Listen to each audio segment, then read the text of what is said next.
Muy buenas noches, bienvenidos a su noticiero Noti Docente. Yo soy Alberto Rosales, me presento. El día de hoy vamos a tener un tema muy interesante. Habla sobre, como lo podrán ver, Paulo Freire. Es un autor brasileño que ha tenido muchísimos aportes a la pedagogía en general. Y en este caso vamos a hablar un poquito de su libro que hizo junto al autor Antonio Faundes, que en este caso lo llaman, es como un libro hablado, se titula Por una pedagogía de la pregunta crítica a una educación basada en respuestas a preguntas inexistentes. Y en este caso el primer tema que nos toca esta noche analizar es el primer capítulo de este libro. El primer capítulo se llama El acto de preguntar, cómo ir más allá de una pedagogía de las respuestas. Vamos a hablar un poquito de cómo comienza el libro. El libro comienza con Paulo Freire y Antonio Faundes hablando sobre la posibilidad de apertura de los temas del mismo libro, partiendo de cómo los conceptos se aplican a la realidad y cómo estos se transforman según la realidad a la que se aplican, las experiencias que ambos han tenido en África y en América Latina. El libro se describe más o menos a manera de una charla, de una plática, como ellos lo mencionan. Es un libro hablado, donde abiertos uno ante el otro hablan por turnos, desafiándose el uno a otro y viviendo la aventura de pensar críticamente. Aquí ambos autores hablan sobre los trabajos que tuvieron en conjunto con antelación antes de llegar a cuando estaban ellos conversando este libro. Están en el despacho de Antonio, en este caso, lo están hablando, lo están grabando. Los trabajos en conjunto, por ejemplo, como los libros de texto para alfabetización y post-alfabetización de Santo Tomé y Príncipe, que si bien no fueron escritos de manera conjunta, su posterior análisis sí lo fue así. El origen de dicho trabajo o diálogos permanentes fue una entrevista con Ligia Chapini, donde los escritores anteriormente se conocieron, congeniaron y comenzaron a intercambiar ideas, por ejemplo, sobre la conceptualización y el significado del poder intelectual, por así mencionar algunos puntos de los cuales ellos se comienzan a referir en el libro. El primer concepto con el que comienza esta conversación, el primer tema, se llama Los intelectuales en el exilio. Este tema se apertura con la experiencia de ambos autores en el exilio, ya que Antonio estuvo en Europa, exiliado de Chile, por ejemplo, y de cómo el exiliado tiene que lidiar con dos problemas: el trasplante, en este caso forzoso, y el implante a una nueva realidad. El cómo, si se enraiza demasiado, corre el riesgo de renunciar a todas sus raíces, y por otro lado, si solo se vive de la superficialidad de la nueva realidad, se corre el riesgo de vivir en una eterna nostalgia, ya que el exiliado estaría extrañando su lugar de origen. El exilio puede traer creatividad, superación, siempre y cuando el exiliado tenga el mínimo de condiciones materiales para vivir. Este punto a mí se me hace muy importante, porque no es lo mismo ser un exiliado con recursos, con donde llegar, con un techo, con comida, que ser un exiliado, válgame la redundancia, que vive literalmente en la calle, que vive literalmente del día a día. Al contraponerse a la negación, se comienza a ver la transformación en cuestiones positivas, como ya lo había dicho, teniendo cubierto los más mínimos,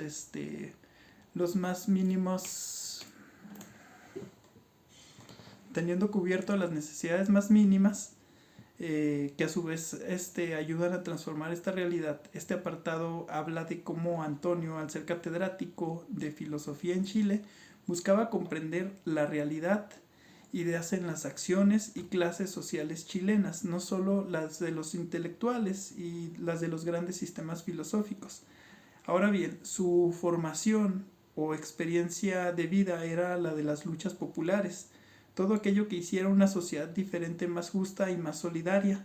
Como ejemplos, la liberación de África, la lucha de los argelinos contra la colonización francesa, la revolución cubana y todas las experiencias latinoamericanas.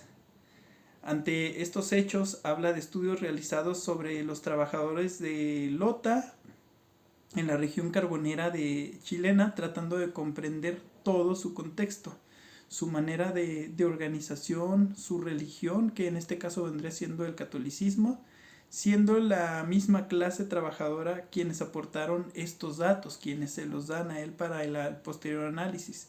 Estos datos eran de carácter familiar, personal, lo que pasaba en la sociedad, las huelgas, los guardias de las minas, que en este caso fungían como un ejército privado, permitiéndose todos estos datos recopilados durante un golpe de Estado.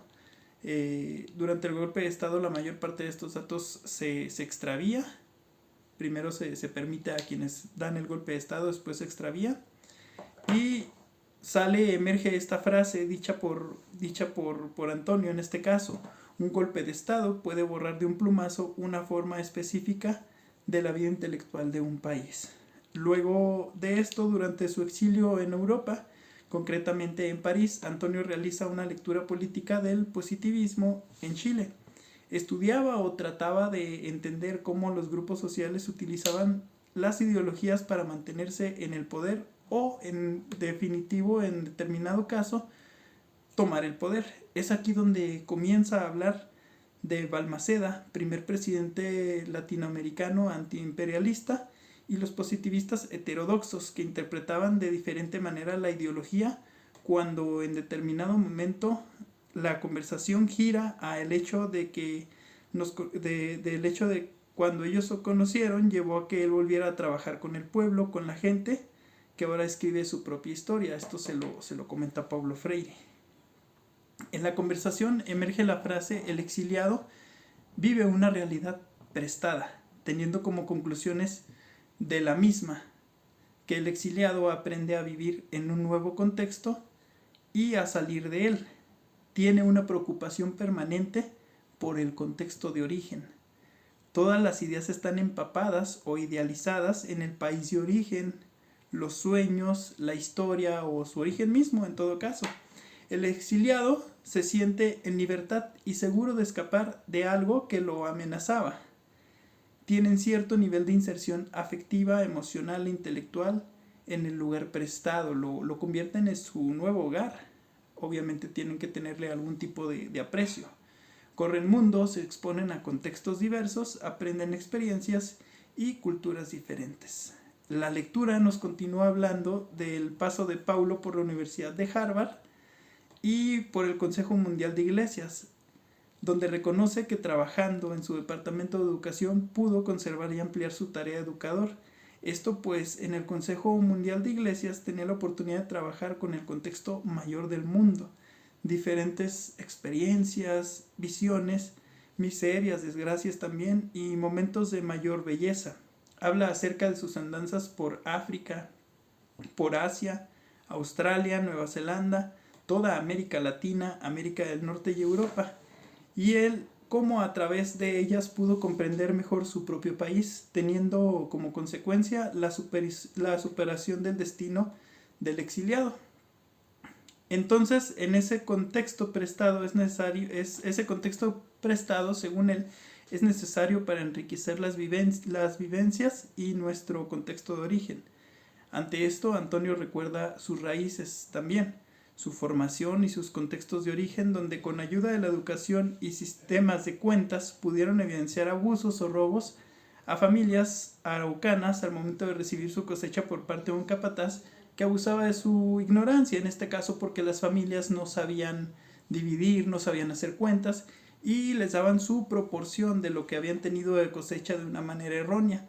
Cuando él se acerca en su juventud a estas familias y se da cuenta, porque claro, él tenía una educación académica, marca el error y se da cuenta de lo trascendente que es tener educación en una comunidad. Ahora, el siguiente tema se llama lo que enseña la diferencia cultural. Se comienza en este caso con la premisa de cómo los exiliados pueden ser funcionales de manera no traumática en la situación de exiliados. Paulo comienza con la reflexión de que las expresiones culturales no son mejores ni peores, simplemente son diferentes. Hay que entender los más mínimos detalles de la cotidianidad. Si no intentamos una comprensión crítica de lo diferente, nos arriesgamos siempre a juzgar negativamente a la cultura que nos es extraña, a la cultura que es diferente. Entonces, respetar culturas diferentes, respetando también la nuestra, no significa negar nuestra preferencia por nuestro contexto o, en este caso, por el contexto prestado. Aquí entramos al plano llamado tolerancia, la cual no significa renunciar a lo que nos parece justo, bueno y seguro, ni tampoco renunciar a nuestros sueños, sino más bien respetar a quien tiene un sueño y una ideología distinta a la nuestra. Hay diferencias culturales tan marcadas como por ejemplo en las maneras de comunicarnos, en el saludo o en el contacto físico. Esto nos lo comenta Paulo Freire en la lectura, que por ejemplo los estadounidenses y los europeos no están acostumbrados a ello, siendo esto en veces una violencia del espacio físico. Él comentaba una situación en la que dar una simple palmada en la espalda, era como una invasión del espacio y la gente lo miraba con mucha frialdad, como que no invadieran su espacio. Otro ejemplo que hay conforme a ello es la demostración de los sentimientos. Él comentaba una situación en la que había estado en Europa y le había dicho de manera muy efusiva a una persona que se veía muy bella con su vestido. Entonces la persona lo tomó de una manera, sorpresiva, porque no tenía acostumbrado a recibir cumplidos de ese tipo y de manera efusiva. Los latinos somos de una manera de emitir sentimientos muy efusiva que en otras partes del mundo comúnmente no se da. Entonces, teniendo como reflexión que al estar en una cultura distinta no podemos estar ni muy allá ni demasiado acá. Si cedemos en exceso, comprometemos la radicalidad de nuestra forma de ser. Si hacemos lo contrario, provocamos una reacción natural del contexto. El contexto reacciona ante lo que nosotros estamos haciendo, que no es normal, que en ese momento pasa a ser invadido por nosotros pasamos a invadir ese contexto. La intolerancia en este caso siempre es prejuiciosa. Convivir con la cotidianidad del otro es una experiencia de aprendizaje permanente. Cuando dejamos nuestro contexto de origen y pasamos a nuestra experiencia de la cotidianidad, se vuelve más dramática. Todo nos provoca o nos puede llegar a provocar. Sobre esto, Antonio opina sobre la cotidianidad siendo fundamental para la comprensión del exilio, el cual es una ruptura de la vida diaria, de gestos, de palabras, de relaciones humanas, amorosas, de amistad, de vínculos. Es esa forma personal de relacionarse con otra realidad. Precisamente en la diferencia es donde aprendemos a tolerar al otro, a no juzgarlo, bajo nuestros propios valores, sino bajo los valores que tiene él, según sus valores. Lo esencial es lo diferente que nos hace únicos, aceptando entonces y teniendo un diálogo enriquecedor entre nuestras diferencias. Las marcas culturales son muy fuertes, pero esto aumenta en medida que nosotros las vamos idealizando. Sin embargo, si renuncias a tus marcas culturales de origen, la nueva cultura no te puede llegar a marcar. Y en cambio vives en una simulación en esa cultura prestada. Esto hace que al momento de estar nuevamente en la cultura de origen, se regrese con la misma humildad que tuvo el exilio para aprender de nuevo la cotidianidad de la cultura que nosotros dejamos. Esto debido a que durante nuestra ausencia, la historia y la cultura de nuestro contexto no se detuvieron para esperarnos. Otro concepto que se toma en cuenta durante esta conversación de este grandioso libro es el de las rupturas, ya que se dice que para superarse debe ser destruida para que a su vez superada se pueda ser superada por otra. Las rupturas enseñan a respetar, a ser diferentes, a ser modestos y humildes. Esto apertura al diálogo que inicia cuando aceptamos que el otro es diferente y puede decirnos algo que nosotros no sabemos. La ideología comúnmente se toma en cuenta solo como ideas, sin embargo estas ideas toman fuerza y forma cuando cristalizan en nuestras acciones cotidianas. El poder del dominio de una ideología reside básicamente en su capacidad de encarnar en la acción cotidiana. Por lo tanto, toda lucha contra ideologías dominantes debe basarse en la resistencia de las clases populares, partiendo de ahí y no de las ideas, no de las ideologías. En este sentido, estamos hablando de la alfabetización o la educación popular. Esto desempeña un papel fundamental siempre y cuando partan del pueblo y la comprensión de la cotidianidad, para con base en ello poder descubrir sus momentos de resistencia, sus expresiones, sus bases para construir una ideología. El pueblo tiene el sentimiento, siente, actúa. El intelectual comprende, mas no siente. Entonces, no tiene lo que es unir y sentir la comprensión para alcanzar lo verdadero. Ejemplos de una persona que digamos, era un intelectual y se sentía y veía de cerca el pueblo son Ernesto Guevara y Amílcar Cabral, quienes nunca renunciaron a esta comunión. Así pues, el intelectual debe recorrer el camino inmerso a partir de lo real, del actuar cotidiano, del pueblo y de nosotros mismos. Reflexionar sobre esa acción cotidiana y solo entonces sí podemos crear ideas para comprender esa cotidianidad, las cuales no solo serán ideas modelo, sino que tendrán sentido con la realidad, serán congruentes con la realidad. El siguiente concepto, el siguiente subtítulo, por así decirlo, que podemos encontrar en esta lectura es el de la falacia de la educación neutral.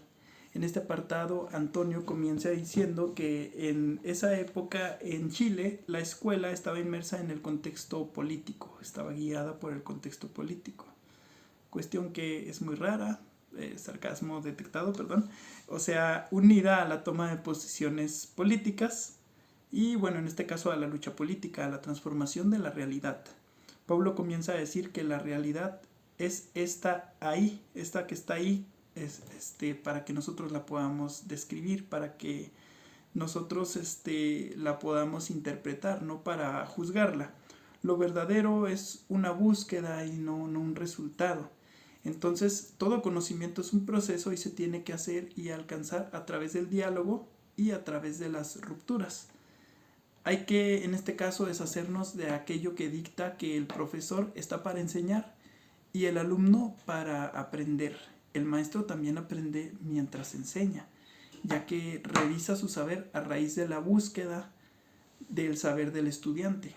Así pues, el maestro debe tomar inquietudes, dudas, curiosidad y la relativa ignorancia de sus alumnos como un desafío. Todo esto puede situar al profesor en un ángulo distinto, diferente, donde él está acostumbrado a estar y donde él también puede profundizar más tarde en una reflexión más crítica. Como conclusión a este apartado, Paulo dice no creer en una educación hecha para y sobre los educandos, como al mismo tiempo no cree en una transformación revolucionaria hecha para las masas populares, sino más bien con las masas populares, tomándolas en cuenta, siendo ellos partícipes de este proceso.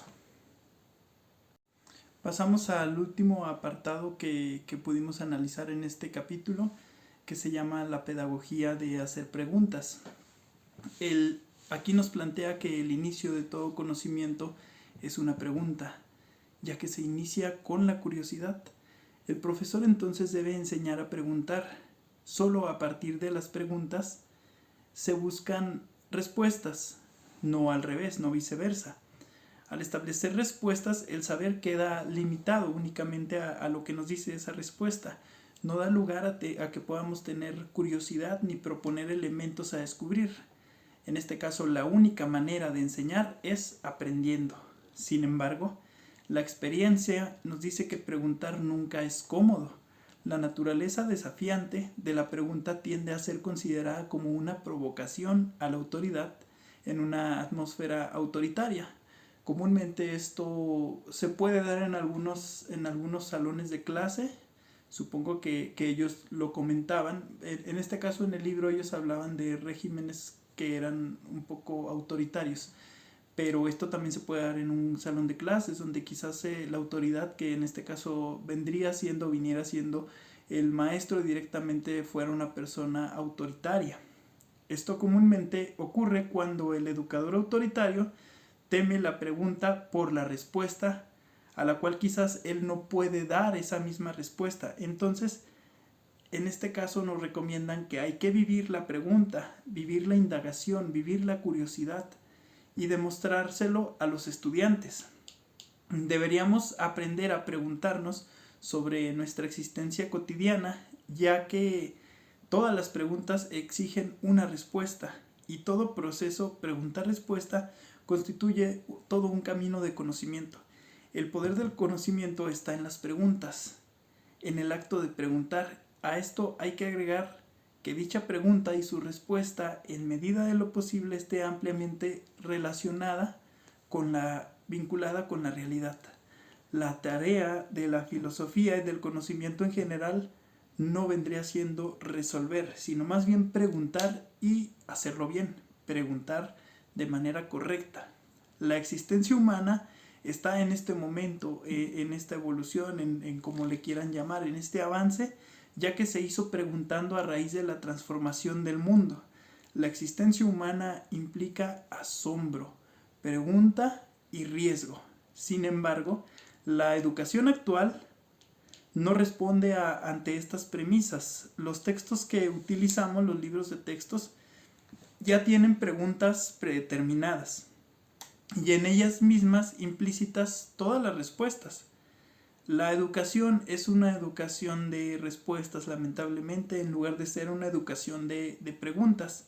Esto ocurre por el miedo a arriesgarse, a equivocarse, cuando en realidad es el hecho de equivocarse lo que permite avanzar en todo conocimiento.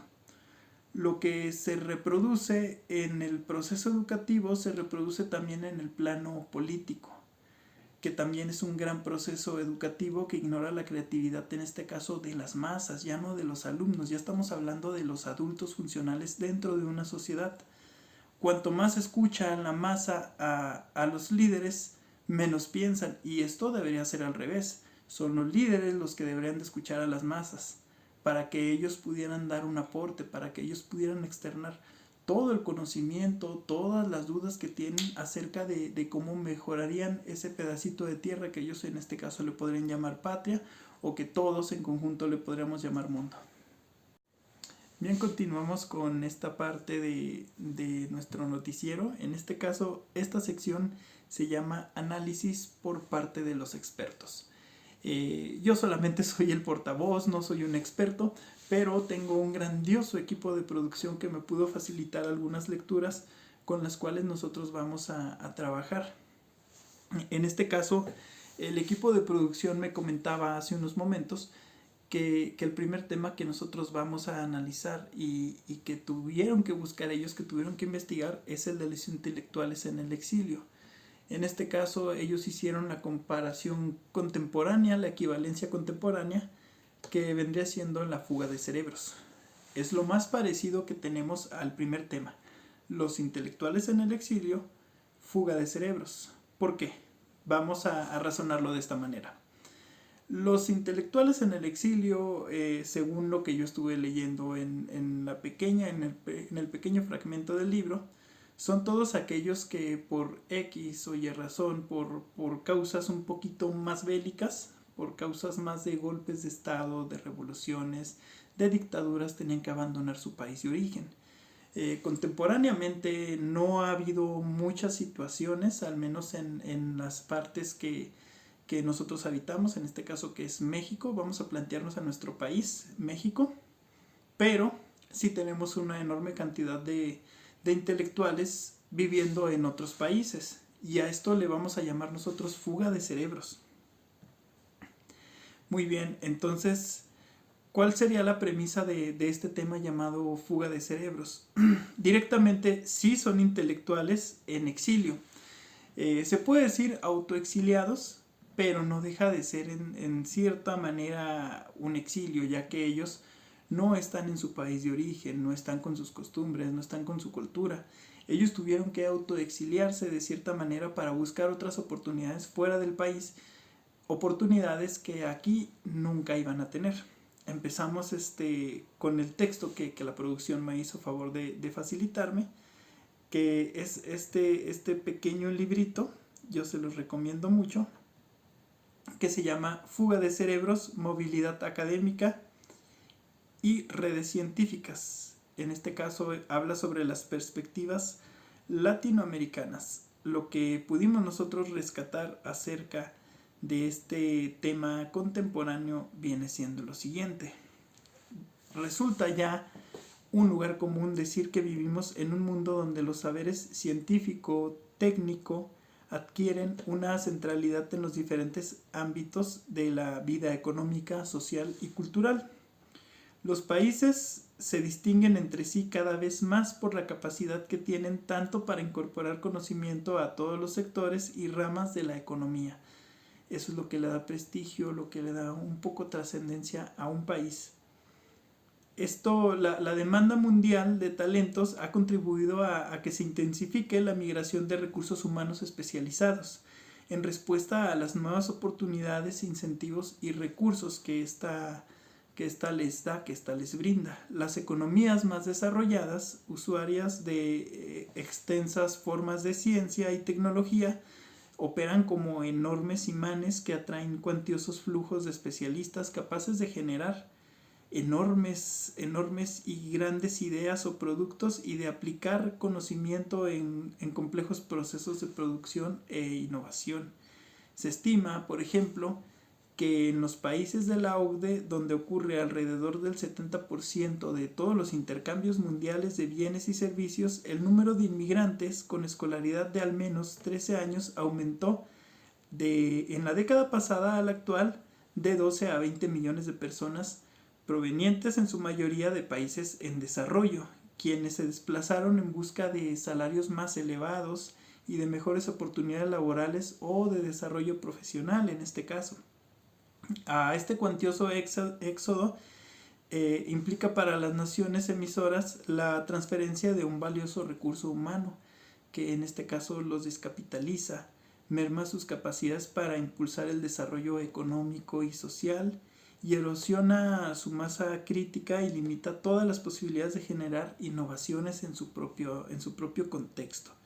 En este caso, para países como México, los datos disponibles, aunque son algo escasos y fragmentarios, muestran tendencias preocupantes. De los casi 11 millones de mexicanos de 15 o más que viven actualmente en los Estados Unidos, alrededor del 15% tiene una escolaridad mayor a la preparatoria completa.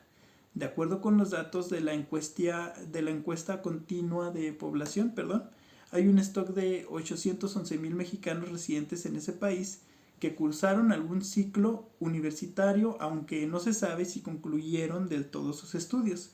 Además, existen 278,000 nacionales establecidos en el vecino país con título equivalente a profesional, asociado o a técnico superior universitario. Finalmente, hay 442,000 residentes mexicanos en los Estados Unidos con licenciatura y alrededor de 110,000 nacionales con estudios de maestría o doctorado.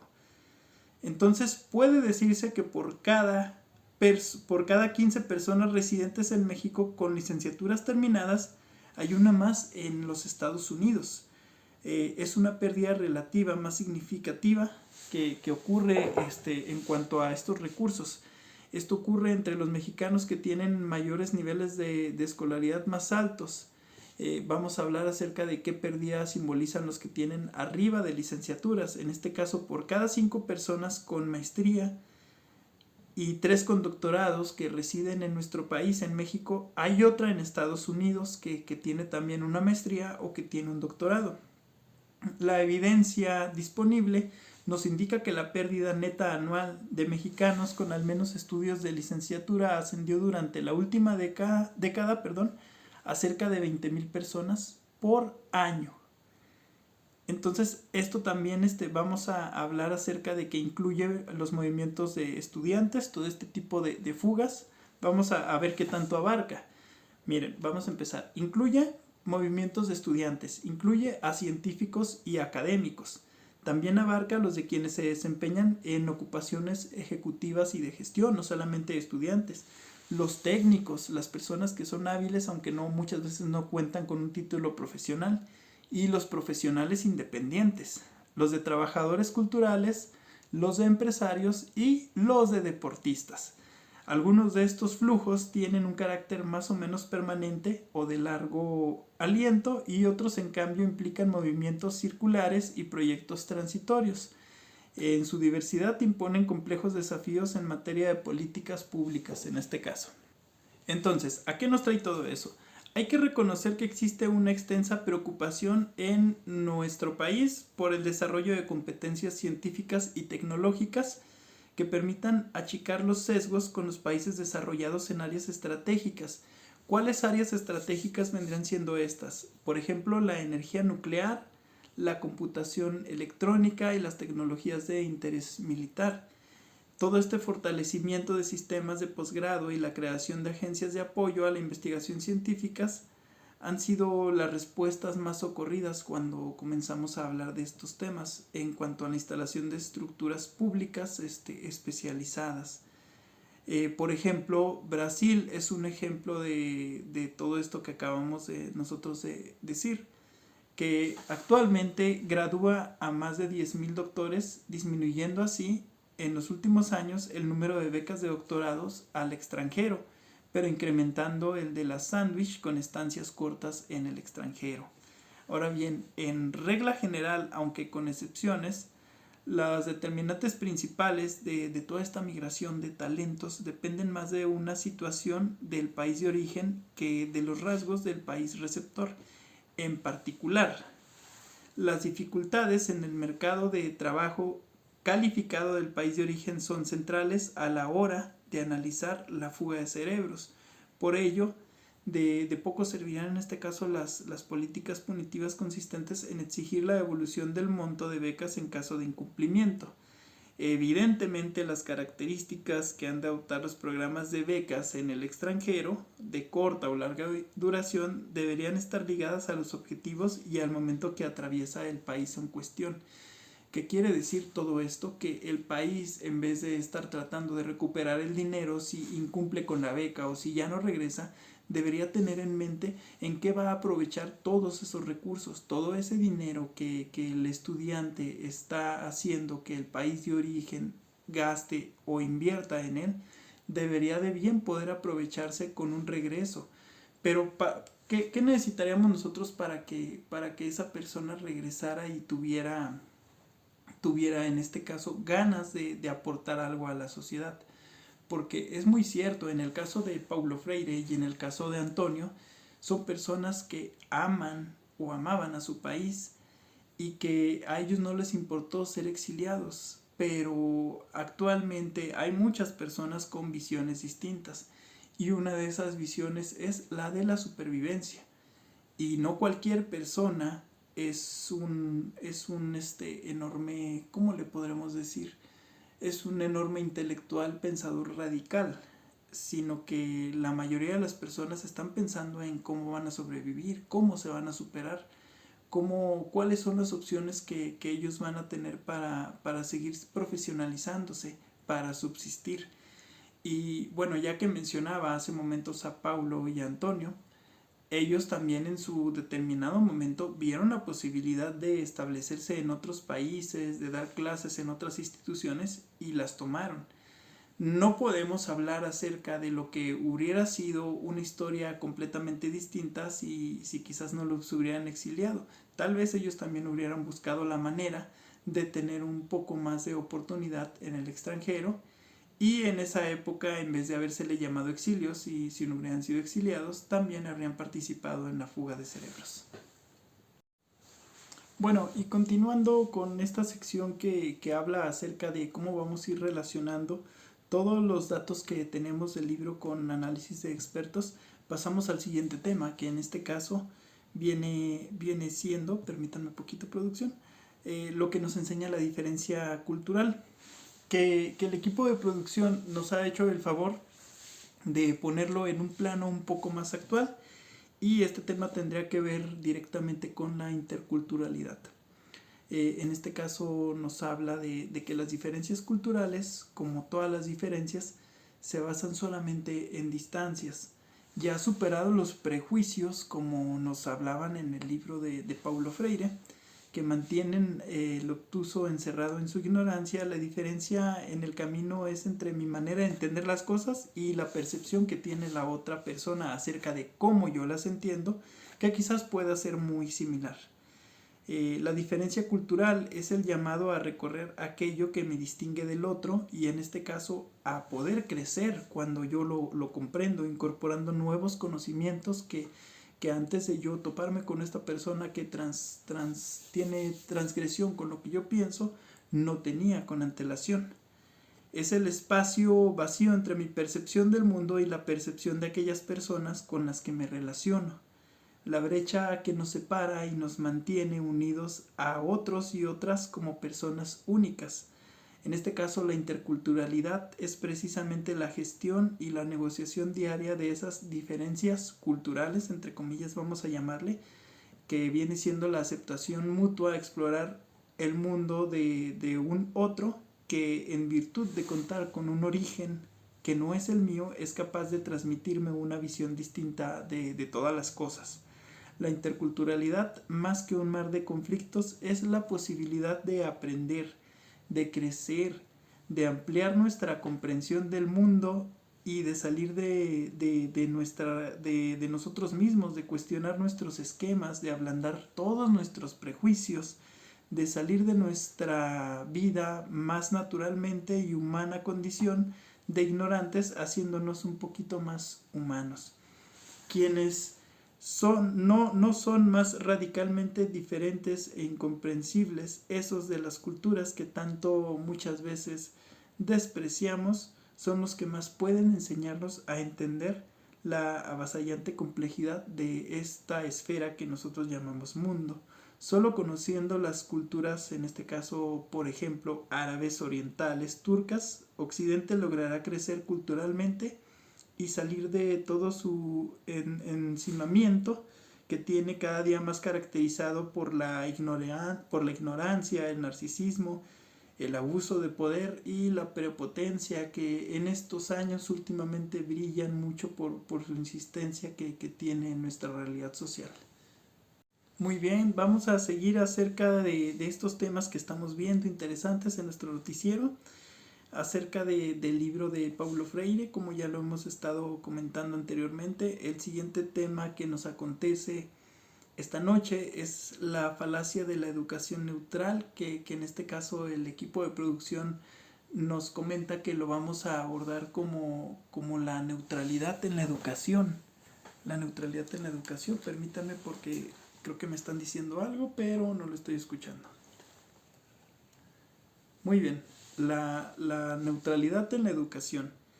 Me comentan que en este caso tenemos un pequeño texto llamado La neutralidad y la educación, que está escrito por José Manuel Touriñán López, y empezamos con lo siguiente. Nos habla acerca de todo esto que es la pretensión neutralista, que una de las metas más deseadas en la sociedad democrática es conseguir un sistema educativo que tenga el mismo carácter. Y como parece que pensar en una sociedad homogénea en la que todos defiendan los mismos objetivos concretos va en contra de la experiencia.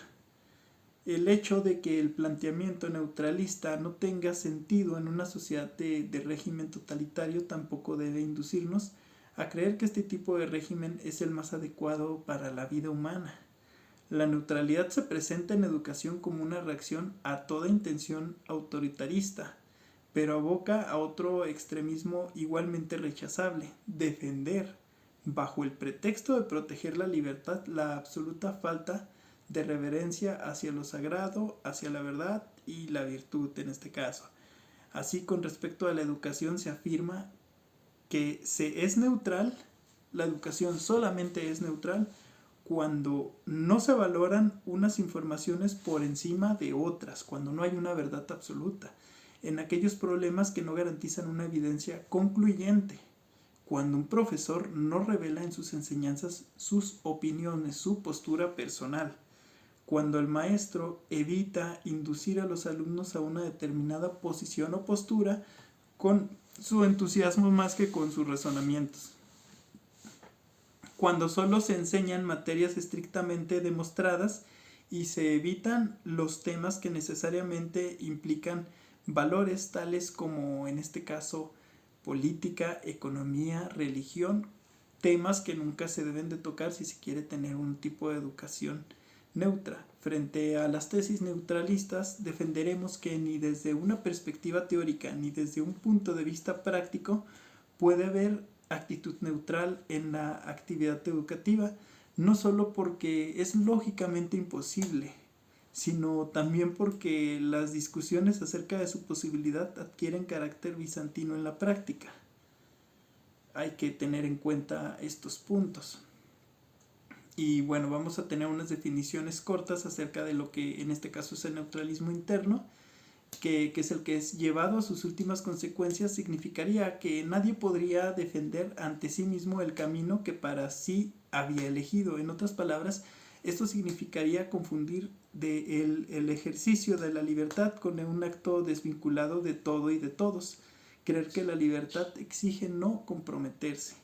Tenemos aquí, nos comentan que otra definición acerca del neutralismo externo discriminativo, que es no ayudar a dirigir la intención del alumno hacia una solución frente a un problema, omitiendo toda la información acerca del problema ante el cual queremos ser nosotros neutrales. Y el neutralismo externo no discriminatorio, no ayudar a dirigir la intención del alumno hacia una solución frente a un problema presentando todas las soluciones al mismo con igual énfasis, al mismo estudiante, pero con igual énfasis. Entonces, esta es la información que nos ha llegado acerca de todo lo que es neutralismo. También nos comentan que a pesar de todos los errores que el neutralismo encierra, ha encontrado un eco amplio en el sector de nuestra sociedad, cuyo ideal de vida es exclusivamente el bienestar material y la probabilidad estadística. En eso sí hay neutralidad porque todos tenemos necesidades. Sin embargo, no es probable que una sociedad que valore las formas más altas de existencia se deje embaucar por un sistema educativo como el neutralista, cuyo ideal educativo es, con el pretexto de salvaguardar la libertad del educando, desterrar de la escuela la reflexión axiológica y abandonar al educando a la más absoluta incertidumbre en los temas de vital importancia, bajo el supuesto erróneo de que los fines solo existen en función de las circunstancias y la valoración por parte del profesor de unos sobre otros implica una restricción al desarrollo de la naturaleza personal. Es todo lo que tenemos acerca del tema neutralidad. Y por último tenemos en nuestras secciones que como ya les habíamos comentado son los análisis de los expertos que producción en este caso me está mandando. Tenemos el último tema que es la pedagogía de hacer preguntas. En este caso producción lo ha relacionado muy bien con una pequeña lectura que tenemos que se llama la formulación de preguntas como estrategia didáctica para motivar la reflexión en el aula. Vamos a comenzar con un pequeño parrafito, con un pequeño pliego que nos dice que la dinámica de cuestionar y responder forma parte de todo intercambio comunicativo. Las relaciones que se establecen durante la comunicación son posibles gracias a la formulación de las preguntas que nacen de la inquietud por tener más conocimiento, por descubrir el sentir del otro, por saber qué piensa frente a un tema, qué sabe, qué lo inquieta, qué en este caso qué piensa, qué siente, y todo esto se retroalimenta a partir de las respuestas que posibilitan un proceso cíclico, variable y reflexivo. Las preguntas son un componente inseparable de la vida humana en tanto contribuyen a un eficiente desarrollo personal y al progreso de la humanidad. Como elemento inherente a la vida, está presente en la cotidianidad y desde ahí se difumina hacia otras áreas de desarrollo particular como es el ámbito educativo, lo que nos acontece el día de hoy. La pregunta se consolida como una estrategia transversal a las diversas disciplinas y áreas de conocimiento y como una actividad permanente del docente en cada una de sus clases. Ellas permiten construir el conocimiento, ampliar los saberes y retroalimentarlas en las distintas fases de aprendizaje. Desde una perspectiva de construcción de saberes, el desarrollo de competencias en el estudiantado va ligado a la reflexión constante, a la resolución de problemas ante cada nuevo desafío educativo y el fortalecimiento de habilidades cognitivo-lingüísticas.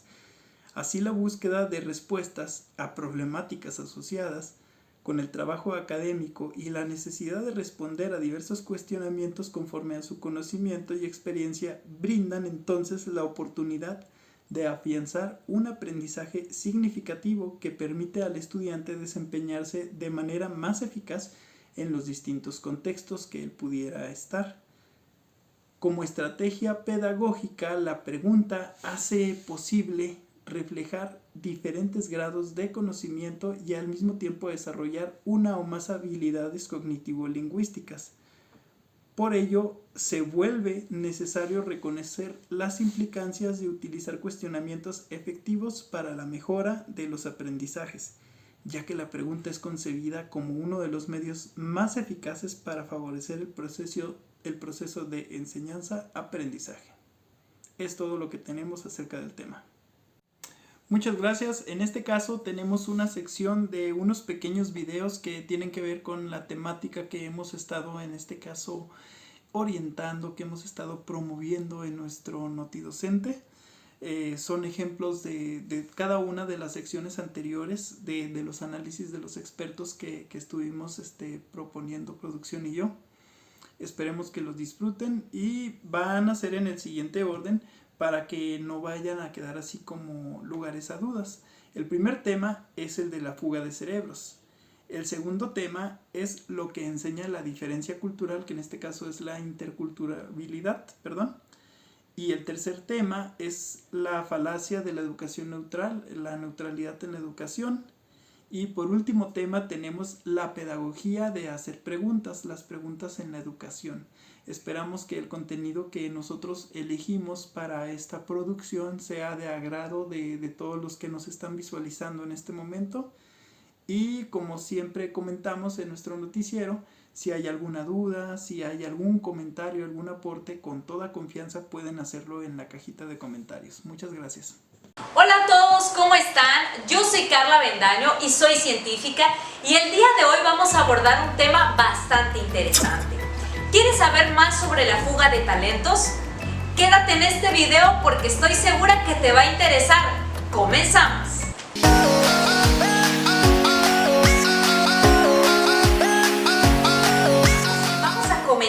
Vamos a comenzar este tema de fuga de talentos o fuga de cerebros. Y es que la primera pregunta que tengo para todos ustedes es relacionada con ¿qué es la fuga de talentos? Y esta fuga de talentos básicamente es la emigración de personas altamente calificadas de un país a otro en busca de mejores oportunidades. Simple y sencillo. Y fíjense que actualmente México ocupa el cuarto lugar a nivel mundial en exportación de profesionales altamente calificados. Un reciente informe de la Organización para la Cooperación y el Desarrollo Económico, la OCDE, en 2015 al 2017 menciona que México había aproximadamente emigrado de nuestro país cerca de 886,000 profesionales en busca de mejores condiciones, principalmente migrando a países como Estados Unidos o Europa. Y esta problemática de la fuga de cerebros tiene un impacto realmente significativo a nivel económico, político, social, cultural y también en el sector educativo. Estas personas son principalmente científicos, investigadores, artistas, en ocasiones atletas de alto rendimiento que deciden irse del país en busca de mejores condiciones a otro país y que en muchas ocasiones deciden jamás regresar a México. Y es que quienes estudian en el extranjero en su mayoría buscan unirse a centros de investigación o a proyectos que estén relacionados con la temática que fueron a estudiar en el extranjero. Todo con el propósito de evitar regresar a su país, pues saben que las condiciones laborales y principalmente salariales no serán las mejores. Y lo decimos por experiencia propia. En el caso de las personas que estamos egresando de doctorados, de maestrías de alto nivel avaladas por el Consejo Nacional de Ciencia y Tecnología, nos vemos en la necesidad de tener que tocar puertas en universidades, en centros de investigación que en muchas ocasiones son cerrados y que hay escasas vacantes para la cantidad de egresados de nivel de maestría y doctorado. Y que en muchas ocasiones estos egresados de programas de alta calidad tienen que esperar hasta que haya una jubilación o hasta que haya una vacante 1 o 2 años, y mientras tanto estar cubriendo horas de horas a la asignatura o incluso cubrir medios tiempos para poder medio llevar la situación. Porque no existen las condiciones para absorber a estas personas que tienen ese conocimiento y que pueden dar un valor agregado. Y en muchas ocasiones, es importante mencionarlo, se reduce únicamente a este científico, a este investigador, a la parte de docencia. Y no es que la docencia sea algo negativo, sino que una línea de investigación nueva, en una línea de generación y aplicación del conocimiento que puede estar desarrollando y generar un impacto positivo para el país, termina en muchas ocasiones por perderse. Y eso es un grave problema de lo que estamos viviendo la mayoría de los científicos e investigadores en este país. Un dato importante que habría que mencionar es el tema relacionado con la inversión en ciencia y tecnología. En el caso de México en particular, nuestro país invierte aproximadamente entre el 0.5% del Producto Interno Bruto en ciencia y tecnología. A diferencia de países como Israel, que actualmente es uno de los que está teniendo mayor crecimiento en el área de ciencia y tecnología, transferencia de conocimiento, generación de innovación, debido al presupuesto destinado de un 4.27% para la ciencia y tecnología. Ni hablar de casos como Singapur, Japón, Alemania, Suecia o Suiza, donde la inversión rebasa lo estipulado por la OCDE del 2%. Y este problema es generalizado para toda América Latina, principalmente América Latina, donde la inversión de manera general, en promedio, es de 0.7% del Producto Interno Bruto. Realmente esta situación en el área de ciencia y tecnología resulta alarmante. Y la fuga de cerebros no se debe exclusivamente al tema presupuestario, sino también a la escasez de estructura física que absorba a este capital humano de alto valor y que le permita continuar desarrollando su línea de investigación, generando innovación, publicando artículos, haciendo patentes para generar esta innovación y este conocimiento en el país. Uno de los factores que influye en esta migración del personal altamente calificado obedece al presupuesto. Por ejemplo, durante el sexenio pasado, en los 3 primeros años de gobierno del expresidente Enrique Peña Nieto, hubo un incremento en el presupuesto a ciencia y tecnología.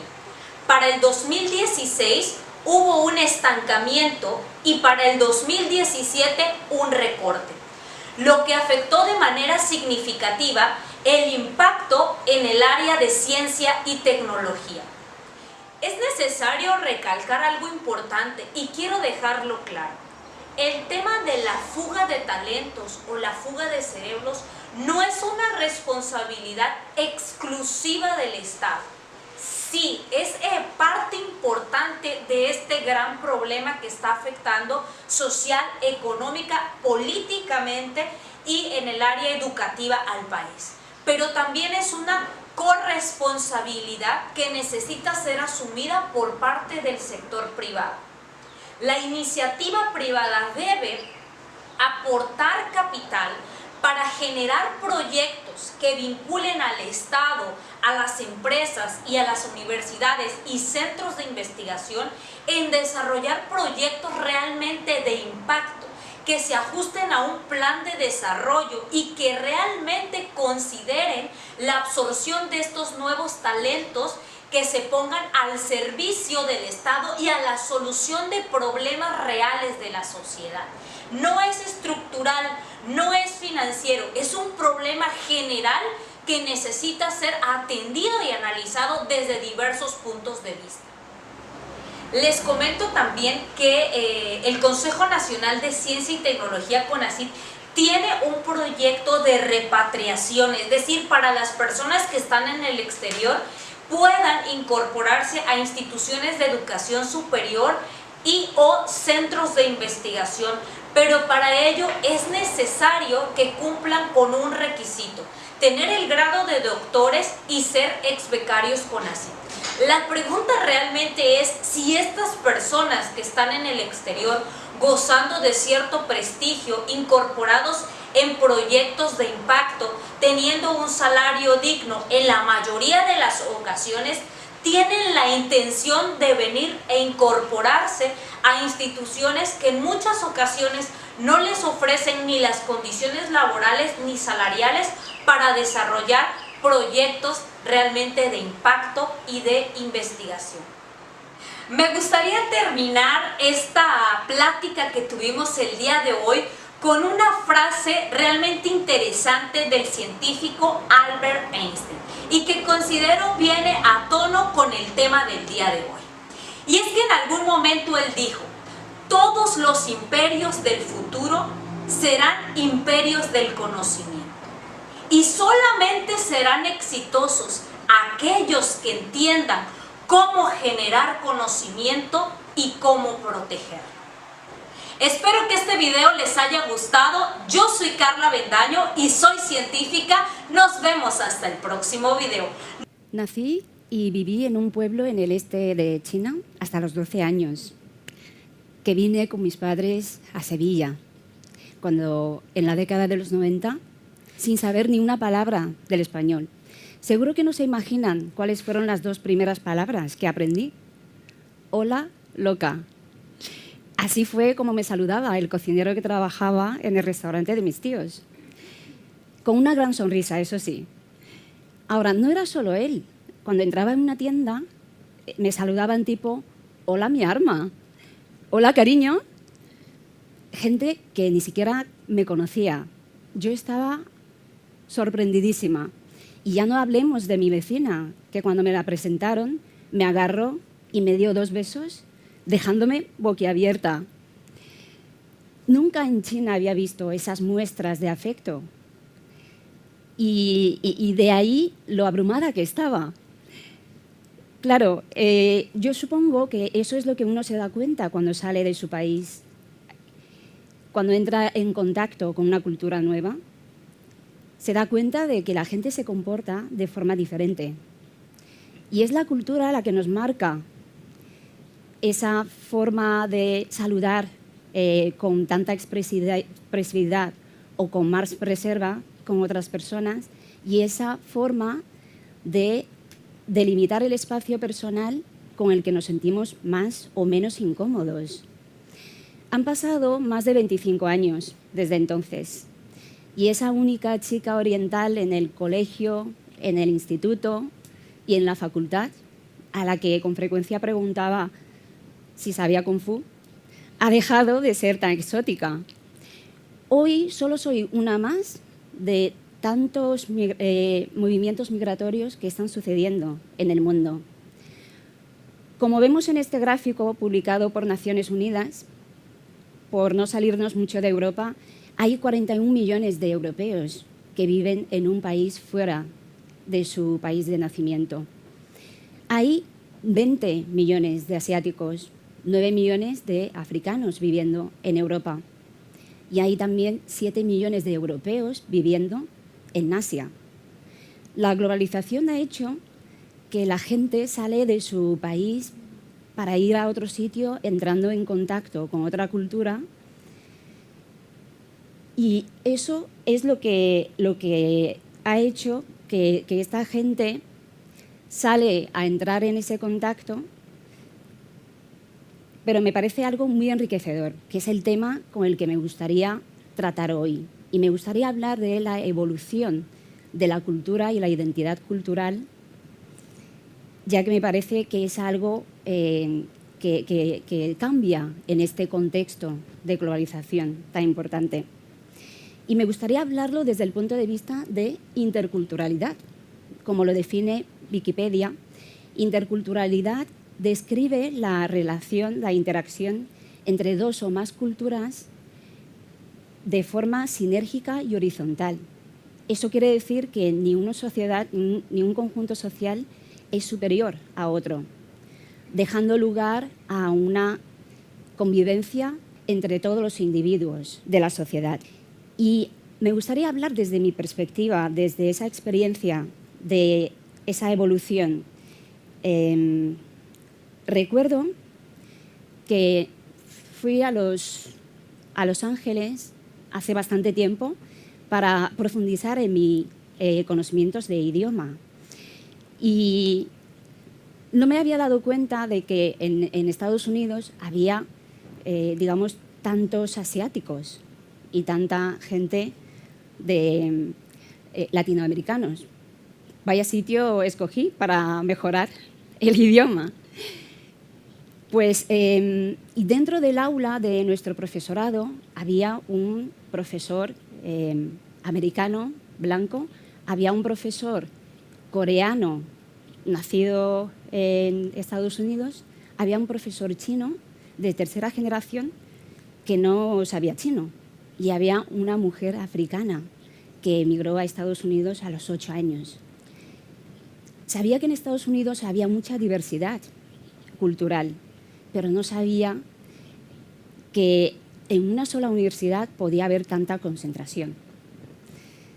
Y eso fue lo que me hizo ver ese enriquecimiento de entrar en contacto con personas de tantas culturas diferentes, porque aproveché, aparte de reforzar mi idioma, también pude aprovechar para conocer de cerca cómo es la realidad y cómo piensa la gente de esas culturas. El idioma es una herramienta muy importante para conocer las culturas de otros países. En mi caso, el manejo de los idiomas me ha permitido leer las grandes obras literarias sin tener que recurrir a la traducción, como pueden ser esas obras de 100 años de soledad, Lo que el viento se llevó, porque a veces hay cosas que no se traducen, como por ejemplo los chistes. Y esa es la razón también por la que me di cuenta de que el idioma también nos permite comunicarnos con todas las personas de forma directa en esos viajes que he hecho a los cerca de 50 países que he visitado. Ese contacto directo y ese conocimiento de saber cómo piensan el resto de la gente. Pero el idioma, a pesar de que es importante, no es suficiente si no se conocen los otros elementos culturales propios de un país. Por ejemplo, un cliente español me vino un día y me dijo: Lisa, creo que voy a firmar dentro de nada con un cliente chino, con un socio chino. Y creo que voy a necesitar contratar dentro de nada a una persona porque el mercado chino es muy importante para nosotros. Y yo le pregunté: ¿pero por qué tienes tan seguro que vais a firmar ya? A lo que me contestó: pues porque en la última reunión de negociación me dijo que sí a todo lo que le propuse. Y le tuve que explicar que en un contexto de reunión formal, cuando un empresario asiente con la cabeza o dice que sí, puede querer decir cualquiera de las 4 opciones que vemos a continuación. Puede ser un sí. ¿Te entiendo? Un sí. Sigue hablando. Sí, pero no estoy de acuerdo contigo. O finalmente un sí, tal y como aquí se entiende de la palabra sí.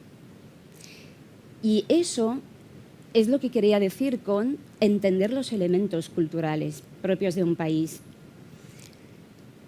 porque sin ello no sabríamos interpretar lo que realmente quiere decir la otra persona y lo que realmente necesitamos de información válida para tomar una decisión empresarial adecuada con respecto al mercado chino.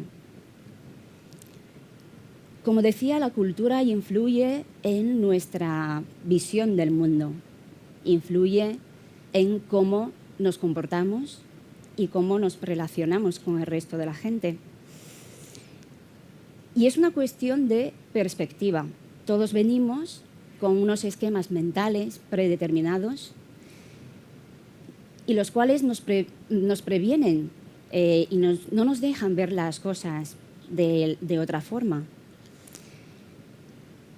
Se dice que la perspectiva con la que tu cerebro ve la realidad, el mundo conforma tu realidad.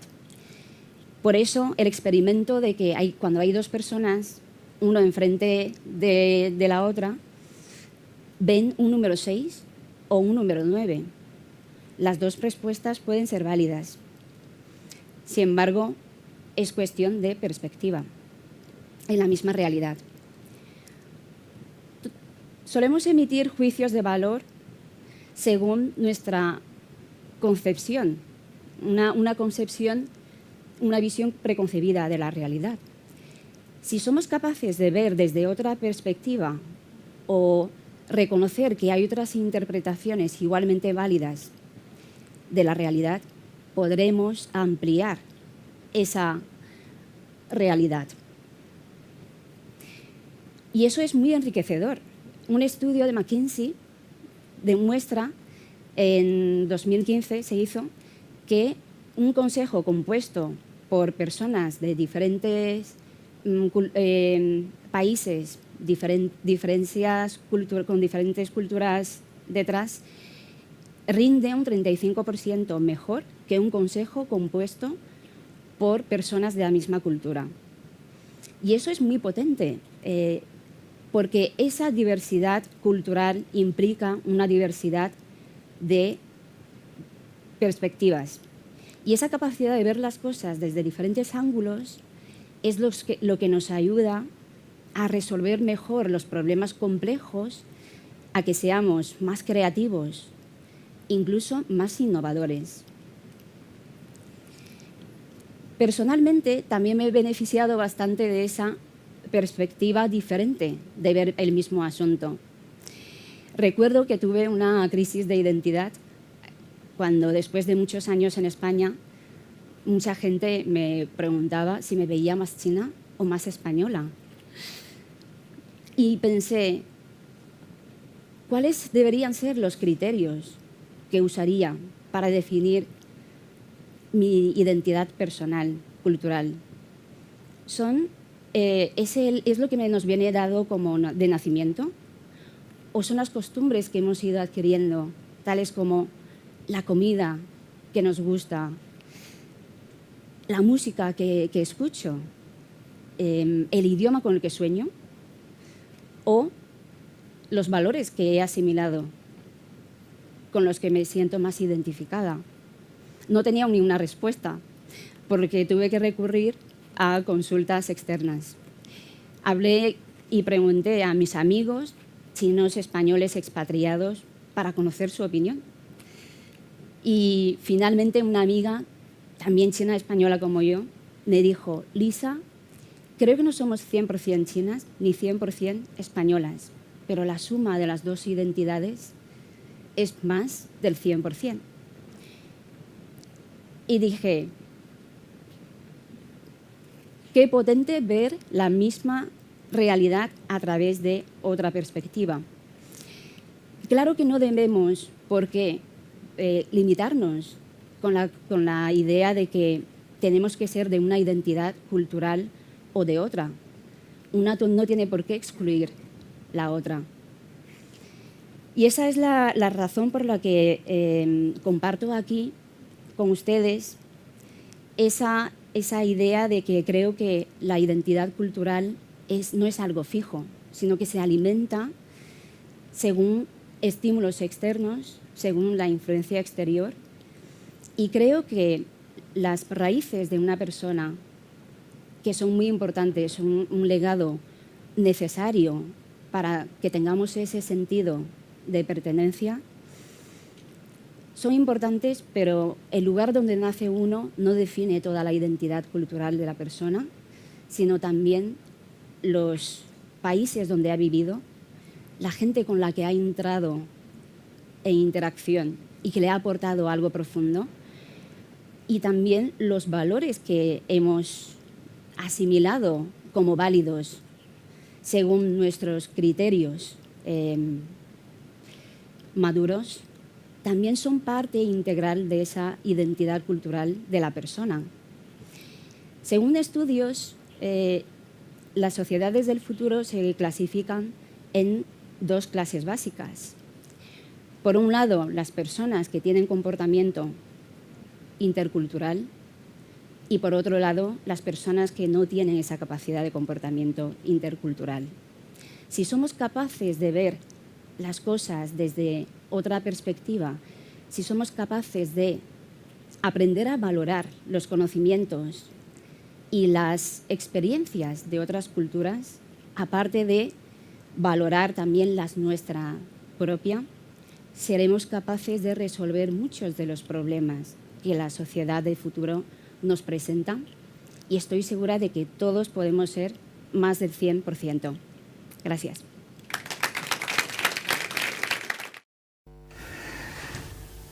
No somos muy amigos de las utopías. Por eso nosotros venimos diciendo desde hace mucho tiempo que la educación actual es un fracaso, porque evidentemente la educación no es neutral. Si ustedes van, por ejemplo, a uno de los 7 países árabes puros, aquellos del Golfo Pérsico, como Qatar, Omán, Bahrein, Emiratos Árabes Unidos, Saudi Arabia, ustedes van a ver que en los colegios públicos, por ejemplo, la principal enseñanza es la del Corán. Entonces, no estamos hablando de una educación neutral, digamos que es lógico, es su religión y la respeto. Pero nosotros entendemos que la educación debería, y digo debería, por no decir nuevamente la palabra utopía, ser neutral. Entonces, hoy vamos a seguir conversando con el director del Instituto Alquipir de Sejín, Juan Ruiz del Amor, a quien le agradecemos que esté nuevamente con nosotros. Y a él entonces le vamos a hacer la primera pregunta acerca de por qué no es neutral la educación actual. Bueno, yo creo que completamente neutral no hay nada. Partiendo de un principio, la educación, la escuela, tiene que ser, y lo es, un reflejo de la sociedad. Y ese reflejo de la sociedad implica que dentro de la propia escuela hay muchísimas sensibilidades, muchísimas maneras de pensar, muchísimas opiniones que hay que respetar y que todas confluyen en el cómo debe de funcionar la escuela, en el día a día.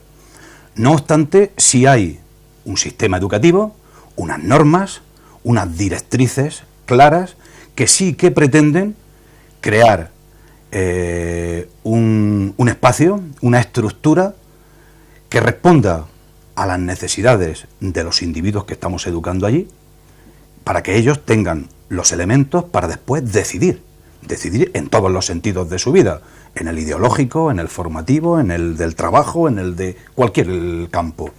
No obstante, habemos profesores, hay alumnos, hay padres, hay tal diversidad de situaciones que pretender una neutralidad pura, pues sería tanto como desvestir todo el edificio de la educación para que solamente se diesen conocimientos puros y absolutos que están, digamos, universalmente validados y considerados, lo cual también entraríamos en que es un conocimiento universal y validado, ¿no? Pero sí es cierto que, a diferencia de otros sistemas educativos y a diferencia de otras situaciones, hoy por hoy estamos por lo menos en España, en una situación en la que, con intereses que siempre lo hay, intereses que no van tanto, diría yo, en el fondo, ¿no? O digamos en la forma, a lo ideológico, creo que esa no es la situación, sino más a los objetivos, a las prioridades, a qué debe de ser más importante, a qué se le debe de dar más prioridad, se le debe dedicar más tiempo, si a esto o a lo otro, y ahí sí que, digamos, pues intervienen muchísimo la manera de ver las distintas situaciones, pues todos los estamentos de la sociedad, expertos, intelectuales, asociaciones de padres, los propios sujetos, el propio profesorado, con su experiencia y con todo el bagaje que lleva a cabo, y hacen pues que se planteen un conjunto de situaciones que luego las leyes pues se encargan, entiendo yo, de regular, de incorporar algunas, de no incorporar otras, y ahí pues entra el debate. Me parece bien, me parece mal, creo que esto debería de ser de otra manera, y eso creo que es enriquecedor para la educación, y es bueno para la educación, que haya esos debates y que haya esas situaciones. Lo único que ya comentábamos y que no es bueno es que, fruto de que no hay esa neutralidad, que no puede ser pura bajo mi punto de vista, sí se provoque una situación de inestabilidad que haga que, en vez de que se estabilice un marco bastante unánime y bastante aceptado, con sus matices, pues que constantemente estemos dando bandazos a un lado o a otro. Con lo cual, ni la institución, ni el profesorado, ni nadie puede cumplir con los objetivos que realmente tiene encomendados de formar y educar a unas personas. Dentro de la educación hay un apartado muy importante que es educación en valores, que está dentro del currículum, aunque sea de manera transversal. Educar en valores es educar ya, es decir, ya es darle un contenido no neutral a la educación. Y no hablo ideológicamente, sino que hay una serie de valores que todos nos hemos dado en reconocer y que están en nuestra Constitución, que la hemos aprobado por mayoría, aunque haya, y los hay, detractores de la Constitución, aunque sean una minoría, pues es evidente que educar en valores implica educar en una serie de cuestiones que son importantes y que también tienen pues diversidad de situaciones, diversidad de maneras de abordarlas, hay límites, se pueden extralimitar, no se pueden extralimitar, yo creo que todo eso es razonable y entra dentro de lo que es, siempre y cuando se respete la norma y siempre y cuando se respete lo que está aprobado y lo que está regulado, yo creo que estamos dentro de unos márgenes absolutamente razonables dentro de la educación en lo que se entiende por neutralidad o no neutralidad en la educación. Juan, todos sabemos perfectamente bien que la educación engloba todo aquello que nosotros podemos absorber, incorporar a nuestro acervo cultural en la calle, en los institutos, en las instituciones y en la familia. Yo estoy eternamente agradecido con mis fallecidos papá y mamá, que pensaron, y yo pienso que con mucha inteligencia, que su hijo y su hija, mi hermana, tenían que llegar a un nivel de discernimiento tal para poder decidir lo que para ellos era lo más importante. Desde el punto de vista social, desde el punto de vista deportivo, en Uruguay, por ejemplo, los equipos grandes son Peñarol y Nacional, y mucha gente hace que sus hijos sean de Peñarol o de Nacional cuando tienen 3 o 4 años. Desde el punto de vista religioso, desde todo punto de vista, ellos pensaron que lo mejor era darnos las pautas de las distintas cosas que en el mundo se nos iban a aparecer y que después, cuando tuviéramos nuestro propio razonamiento, entonces nosotros adoptáramos aquello que nosotros pensábamos que era lo mejor.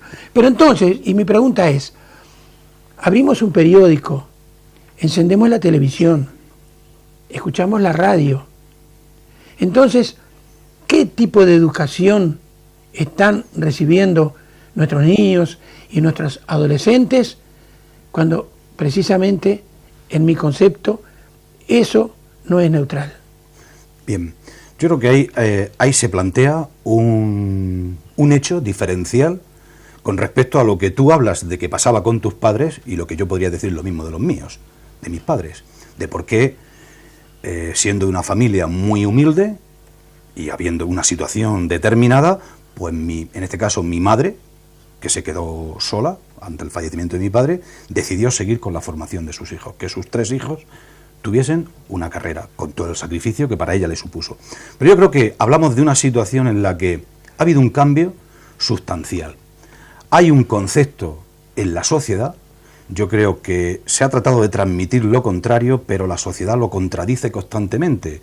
Los medios de comunicación, muchísimas, no digo los medios de comunicación intencionadamente, sino muchísimas situaciones que se plantean hoy por hoy en esa televisión basura, en esos programas basuras en los que los jóvenes lo único que ven que es que hay que salir por televisión, tener cierto éxito y tu vida parece que ya se ha resuelto para siempre y que ya vas a ser la persona más feliz, más famosa y más estupenda que puede haber tenido cualquier digamos, persona en el mundo. Y sabemos que eso no es así. Pero yo creo que ahí hay una labor muy intensa por hacer de llevar el concepto de formación de la persona, de educación de la persona, más allá de lo que son los conocimientos. Yo creo que hay muy arraigado en los padres y en nuestra sociedad que un niño va a la escuela a aprender. Y va a aprender matemáticas, lenguas, sociales, naturales, y eso es lo importante. Y luego, sí, va a tener amigos, va a tener allí unas relaciones, eso también tiene importancia, todo el mundo reconoce y todos los padres dicen, es que depende, claro, si los amigos son muy buenos, mi hijo no va a abandonar los estudios, va a ir bien, va a tener intereses, si los amigos son con unos intereses tal, se tuerce. Pero eso no es lo importante, sino a nivel educativo, además de esas matemáticas, esas lenguas, esas, que son importantes, por supuesto, son una base, ¿por qué hoy la sociedad, que se habla mucho de el fracaso escolar, de ese porcentaje tan amplio de alumnos que no acaban la ESO, que acaban la ESO y no siguen ningún otro tipo de estudio, es decir, ya ha conseguido el título que debería de tener todo el mundo, básico, pero no tiene ningún interés, no tiene ningún, no siente dentro ningún deseo de, o la necesidad de continuar formándose a nivel personal.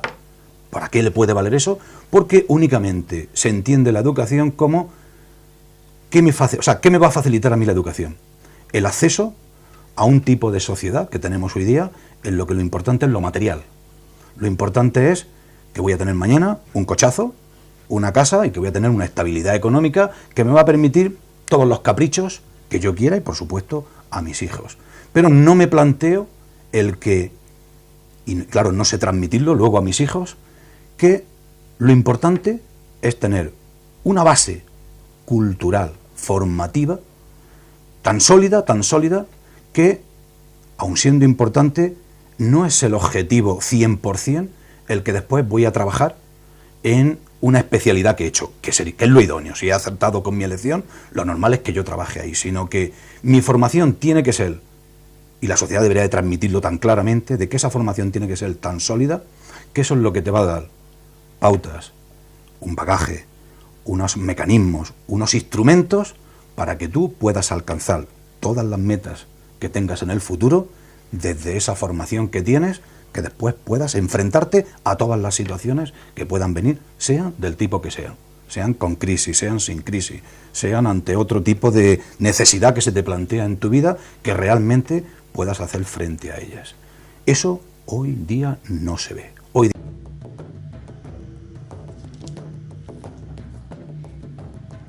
Tu mente.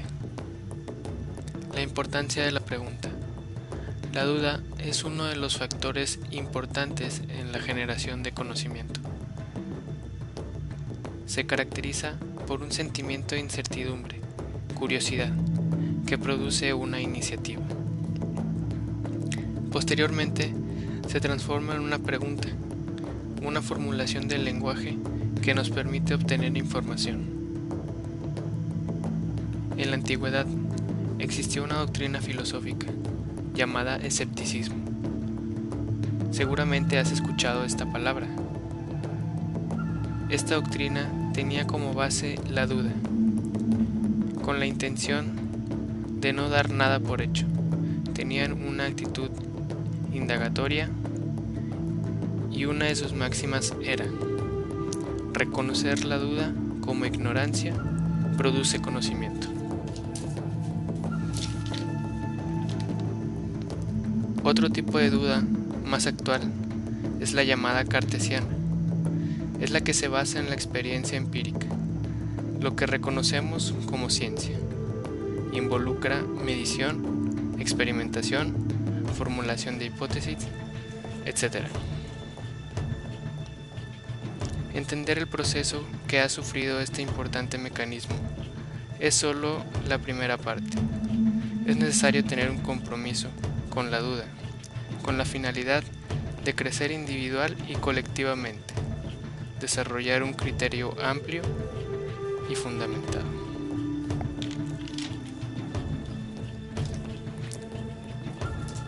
Es todo por hoy. Hasta pronto.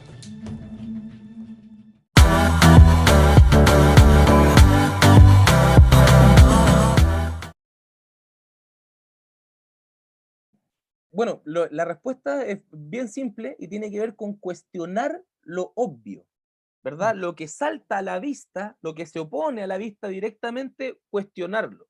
No cuestionarlo porque sí o porque no, sino que cuestionarlo con estructuras argumentativas. La más básica, a mi juicio, es el silogismo aristotélico, que en algunos lugares en Latinoamérica sobre todo lo conocen como modelo ARE finalmente, pero que es el silogismo aristotélico, donde hay dos premisas y una conclusión, ¿verdad? ¿Qué pasa? Que cuando nosotros nos cuestionamos lo obvio, obligatoriamente tenemos que cuestionar también los procedimientos mediante los cuales se llegó a lo obvio. En el ámbito de las matemáticas, por ejemplo, para un profesor, y esto a mí me parece, y esto es una crítica, diría yo, transversal al ejercicio de la docencia, cuando a un profesor le preguntan por qué en matemáticas, dice, no, porque esto dio el resultado. Ya, pero ¿por qué eso? ¿Por qué esa fórmula? ¿De dónde salió esa fórmula? ¿Por qué el teorema de Pitágoras resulta? Ya, bacán, qué bueno saber que resulta, es un instrumento. Pero si yo hoy día aprendo que resulta y no lo ocupo en 3 años más, se me va a olvidar.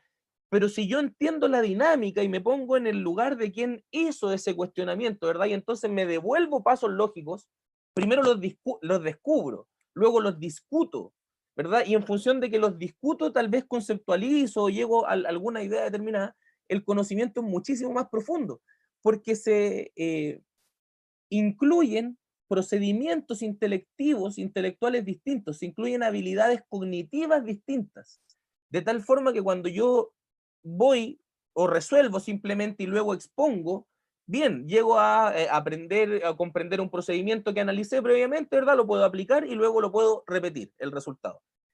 Pero si luego de eso viene alguien y me discute de alguna forma, o plantea dudas, o identifica premisas no creíbles de mi argumento, me obliga a devolverme y me obliga a reconstruirlo. Y entonces, para aprender el mismo contenido, tengo que darme 6 o 7 pasos más, lo que me hace comprender en profundidad. Y eso además, sumado a que, como decía Jean Piaget, el desequilibrio cognitivo, cuando yo creo que sé algo y me doy cuenta que no lo sé, naturalmente me motiva. Porque para el animal, ¿verdad? Nosotros somos animales, para el animal no conocer algo lo pone en peligro, y ese peligro lo activa, y cuando lo activa es que precisamente sale de su zona de desarrollo actual, de lo que sabe hasta el momento, y se aventura para llegar a una zona de desarrollo próximo, que siempre tuvo las capacidades, pero sin ese desequilibrio cognitivo, sin esa pregunta, sin ese quiebre, no, muchas veces no hubiese llegado a las posibilidades del pensamiento real.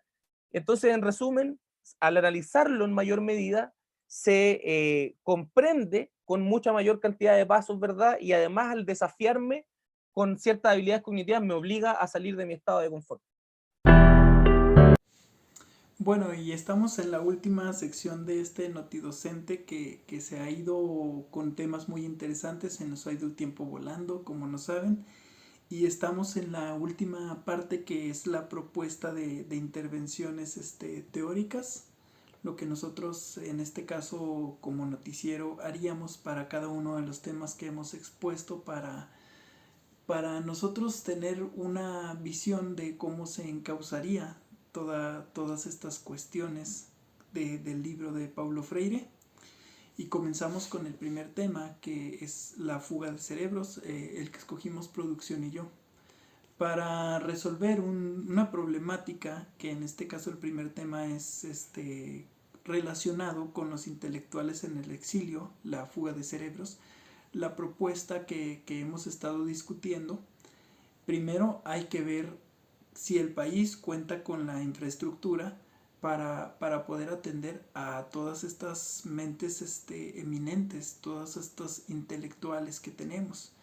El Producto Interno Bruto que ofrece México a la educación es superior al 5%, según la última actualización consultada por la producción, por lo cual es un recurso bastante suficiente, ya que como se vio en el video anterior, a la ciencia solamente se le aporta el 0.5%, por lo cual la educación es muy superior.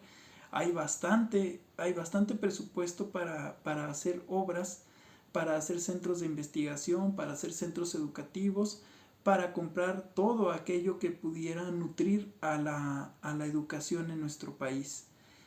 Partiendo desde esa premisa, suponiendo que nosotros tuviéramos las instalaciones, tendríamos que tener también un equipo de trabajo docente, investigadores, científicos preparados, que por lo que hemos estado hablando acerca del tema fuga de cerebros, claro que tenemos mucha gente muy talentosa en el país, tenemos tanta gente talentosa que como ya habíamos comentado anteriormente, hay aproximadamente 20,000 personas al año que se están titulando fuera de nuestro país, llámese licenciaturas, llámese maestrías, llámese doctorados, llámese deportistas, llámese científicos, llámese empresarios. Hay mucha gente que está fuera de nuestro país haciendo grandes cosas, por lo cual nosotros hemos demostrado que tenemos la capacidad de personas que evidentemente se nos están yendo sin aportar nada a nuestro país, sin aportar nada al país que realmente lo necesita, que es su país de origen. Entonces sí tenemos personas que son hábiles, tenemos grandes pensadores, grandes científicos, grandes maestros, personalidades que pueden ayudar a que la educación avance. Por esa parte estamos también cubiertos. La tercera parte es una que personalmente yo propongo, la cual tiene que ver mucho con localizar esos personajes, esos intelectuales, antes de que ellos empiecen a ser visibles para otros países. Por eso primero habíamos dicho el punto el anterior punto en el que teníamos a todas esas personas especialistas que pudieran servir para identificar desde la niñez, desde la adolescencia, desde etapas antes de llegar al nivel profesional o al nivel maestría, a todas esas mentes brillantes, a todas esas mentes eminentes que pueden en un futuro ser los que vayan a aportar algo a nuestro país. ¿Por qué lo decimos de esta manera? Yo tengo unos ejemplos un poquito radicales, por así decirlo. Mi favorito de ellos es cuando mencionamos al creador de la electricidad, que se utiliza incluso el creador de la electricidad que estamos utilizando actualmente por generador magnético, que es uno de los únicos principios que tenemos para crear electricidad. Incluso la energía eólica, cuando el aspa va girando, crea electricidad bajo el mismo término. Todas, me parece que también la fusión nuclear son turbinas. La energía que se provoca por medio de generadores, por ejemplo de corrientes de agua, usan el mismo principio. Para no ser largo la explicación, estamos hablando de Faraday. Faraday fue rechazado de su escuela de origen durante su niñez, ya que se decía que no aprendía, cuando solamente tenía algunos problemas de dislexia. Él se educa de manera autodidacta, ya que para poder subsistir desde muy pequeño lo envían a trabajar a una biblioteca de noche, y el tipo comienza a leer libros sobre el tema que a él le gustaba, le llenaba, que eran libros de física, libros sobre principios físicos. Él crea este principio para generar electricidad cuando tiene aproximadamente 72 años. Entonces estamos hablando de que hubo un margen aproximadamente de 60 años donde se perdió toda esa grandeza que él tenía, porque su sistema educativo tenía un error en el que él no fue detectado y a la par fue rechazado de lo que pudo haber sido una vida llena de... que claro, la vida de Faraday está llena de inventos grandiosos, Si gustan checar algún libro, alguna biografía rápida, yo tampoco tengo muy habituado el hecho de leer grandes libros, pero al punto al que quiero llegar es que cuántas mentes brillantes hay en México, cuántas mentes brillantes hay en nuestro país que no se están aprovechando desde pequeños. ¿Por qué? Por una cuestión muy básica. Primero, no tienen los recursos quizás para estar concentrados totalmente en la escuela, para estar ellos subsistiendo. Había un apartado pequeño cuando comienzan hablando en el libro, en el acto de preguntar, en el tema de los intelectuales en el exilio. Permítanme buscarlo, que dice de la siguiente manera: que cuando el exiliado tenga el mínimo de condiciones materiales para sobrevivir, pues en nuestro país muchas veces ni siquiera se necesita ser un exiliado para no poder concentrarnos en la escuela. Simplemente el contexto en el que muchos alumnos viven hace que ya se sientan exiliados dentro de su mismo país, dentro de su mismo contexto, dentro de su misma comunidad.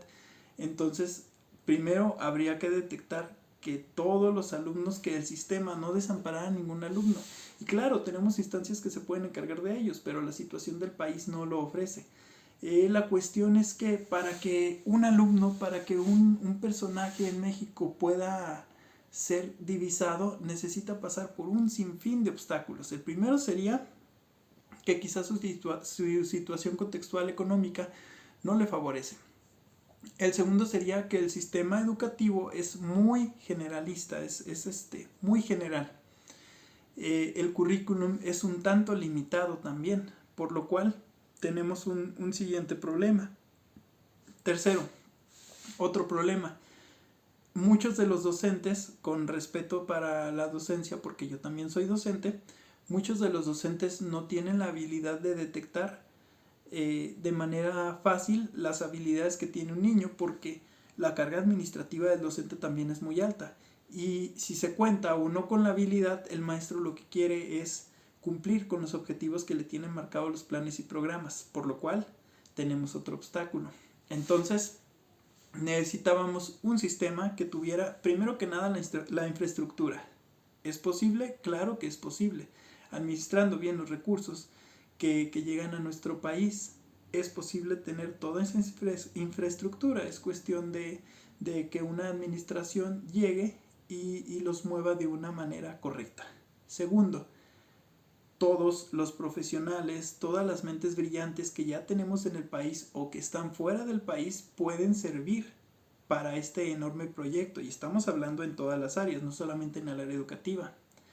Tercero, que los alumnos sean detectados antes de que otro país los esté observando, porque efectivamente, como se los digo. Cuarto, no descuidar a los alumnos para que ellos puedan concentrarse y para que ellos puedan tener cubierto todo ese aspecto que los hace que ellos puedan pensar, que ellos puedan explayarse.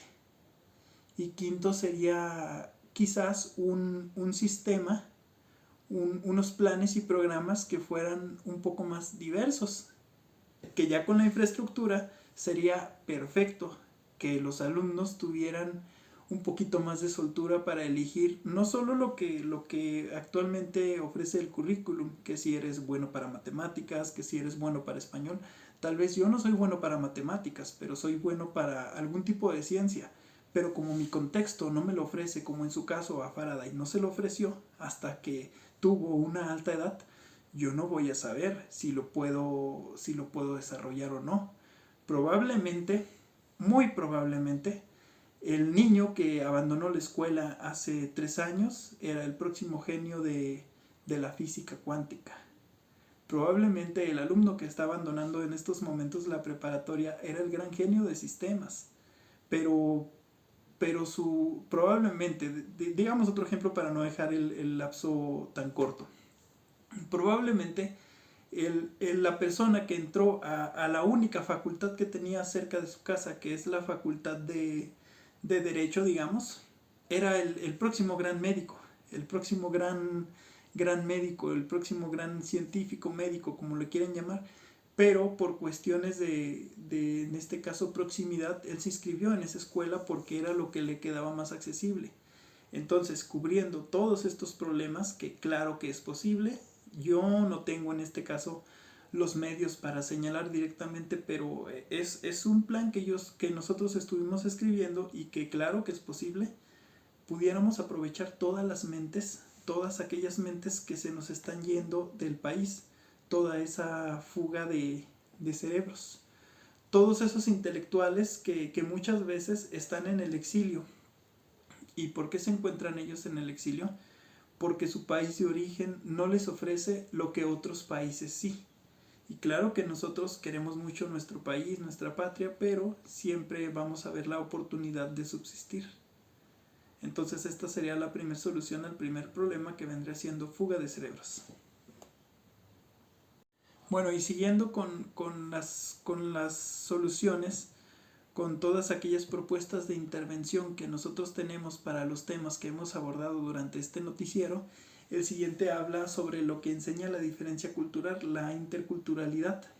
En este caso, la solución que nosotros hemos traído, un poco más posible que la anterior, que habla mucho sobre infraestructura, sobre recursos, es que el currículum nos tiene un poquito presionados en cuanto a la docencia. Nos tiene un poquito, ¿cómo se podrá decir? Sí, un poquito presionados, esa es la palabra, para nosotros abordar otros contenidos. Dentro de los mismos yo no niego que hable acerca de otras culturas. Lo que el docente, lo que los docentes pudiéramos comenzar a hacer es comenzar a hablar de este tema de la interculturalidad desde los temas de valores, desde los temas de formación cívica y ética, desde geografía, desde ciencias naturales, desde todas esas asignaturas que nosotros tenemos en el currículum, y expandirnos un poquito más, ser un poquito más transgresores en los temas para que los alumnos vayan conociendo otras partes del mundo. Quizás las comparaciones que nosotros podamos hacer acerca de otros contextos a ellos les parecen interesantes. Sin embargo, no se sabe porque en la inmensa mayoría de los contextos no se practica. Hablar a los alumnos, hablar a las demás personas de contextos diversos, de diferencias culturales, muchas veces suena a un tema tabú. Sin embargo, si se aborda de la manera correcta, puede ser causa de inspiración para los alumnos, de que los alumnos quieran, en este caso, conocer otras partes que suenan muy exóticas o que son un poquito radicales en cuanto a los cambios. Es una solución un tanto vaga, si lo podemos decir, un tanto sencilla, pero sí es una solución que nosotros podemos traer entre manos. Podemos empezar a tener un poquito más primero, antes de comenzar con el intercambio cultural, a reconocer nuestras propias raíces, porque, bueno, en cuanto a la interculturalidad, también podemos hablar a que dentro de nuestro país, que es multidiverso, que tiene muchas culturas, hay mucho que aprender todavía. No es lo mismo la cultura que nosotros podemos tener en el centro del país, a la que hay en el sur y a la que hay en el nor o noreste de nuestro país. Podemos comenzar por ahí si no nos queremos ver un poquito muy radicales, y de ahí podemos ir brincando a otros puntos donde el alumno puede ir viendo las costumbres, usos de otros lados.